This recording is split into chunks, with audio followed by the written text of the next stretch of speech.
Bizkaiko Foru Aldundiko pinakotekek, aretoek, galeriek eta erakusketek bat egingo dute museoen nazioarteko egunarekin, maiatzaren 18an, ostiralean. Horretarako doako jardunaldiak eta opariak prestatu dituzte, egunean zer egingo dituzten jardueretara gerturatzen direnei emateko. Kultura diputatu Miren Josune Aristondok aurkeztu du, museoak mundu aldakor batean, erronka berriak, inspirazio berriak izenburupean garatuko den foru egitasmoa. Izan ere, aurtengo edizioaren xedea, museoek gaur egungo gizartean duten kokalekua balioztatzea izango da. Museoen nazioarteko egunean museoak bizitatzera animatzeko deialdia egin du kultura diputatu Miren Josune Aristondok, eta horrez ikusitako jarduera berezien artean, museoak kalera irtengo direla aipatu du.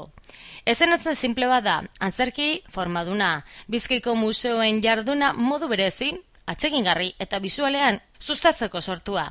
Ekitaldi horretan Bizkaiko museo batzuen pertsonaia nagusiak kalera irtengo dira, museoen nazioarteko egunaren informazio horriak banatzera.